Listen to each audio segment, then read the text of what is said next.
ইতিমধ্যে হয়তো ভাবতেছেন যে মাননীয় প্রধানমন্ত্রী উনি হয়তো ভারত থেকে আরব আমিরাতে চলে গেছে, তাদের জন্য আজকের এই ভিডিওটি। ইতিমধ্যে এটি কিন্তু গুজব হিসাবে কিন্তু আপনার প্রমাণিত হয়েছে যে উনি এখনও আরব আমিরাতে যাননি। যদিও আমি একটি ভিডিওতে বলেছিলাম যে উনি যদি আরব আমিরাতে যায়ও তারপরেও কিন্তু ওনাকে আপনার রাষ্ট্রীয়ভাবে একটি প্রোটোকল সেটি কিন্তু আপনার আরব আমিরাত সরকার দিবে। কিন্তু এখন প্রশ্ন হচ্ছে, যারা ইতিমধ্যে এগুলো নিয়ে ট্রল করতেছেন বা এরকম গবেষণা যারা ইতিমধ্যে করতেছেন তাদেরকে উদ্দেশ্য করে আমি বলবো যে আপনারা ট্রল করা বন্ধ করুন।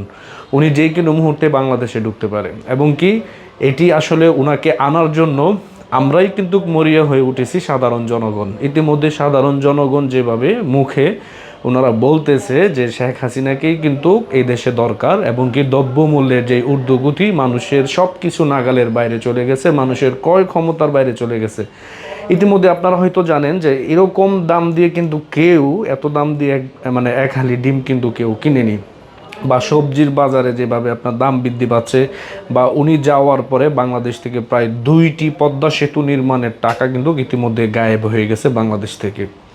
এই জন্য এদেশের জনগণ এখনও শেখ হাসিনাকে চায়, এবং কি উনি যে বাংলাদেশে আবারও ফিরে আসবে এটি কিন্তু আপনি লিখে রাখতে পারেন। এবং উনি রাজনীতির ময়দানে কিন্তু অবশ্যই সক্রিয় থাকবেন আগামীতে। এই জন্য বলবো, যারা ইতিমধ্যে ট্রল করেন বা ট্রল করার চিন্তা ভাবনা করতেছেন এগুলো করা বন্ধ করুন।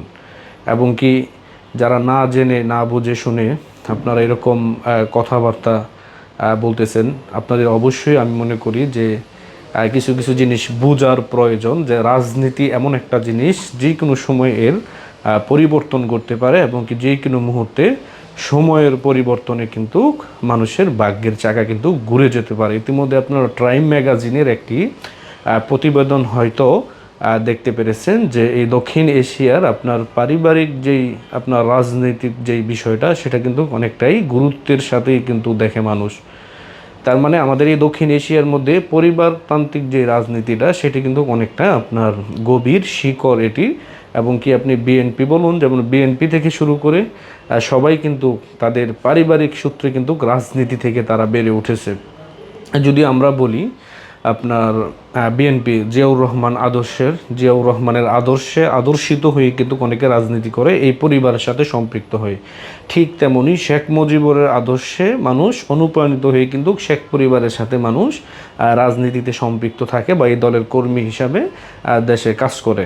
প্রত্যেকটা দলেরই কিন্তু মোটামুটি একটি গভীর শিকড় রয়েছে, যাদের সবচেয়ে বড় শিকড় যদি আমরা দেখি সেটি হচ্ছে বাংলাদেশ আওয়ামী লীগের। এবং কি বাংলাদেশ আওয়ামী লীগ হচ্ছে স্বাধীনতার পক্ষের শক্তি, এবং কি স্বাধীনতা সার্বভৌমত্ব রক্ষায় কিন্তু এই দলটি বাংলাদেশের জন্য অত্যন্ত ভূমিকা রেখে গেছেন, এবং কি গুরুত্বের সাথে সম্মানের সাথে।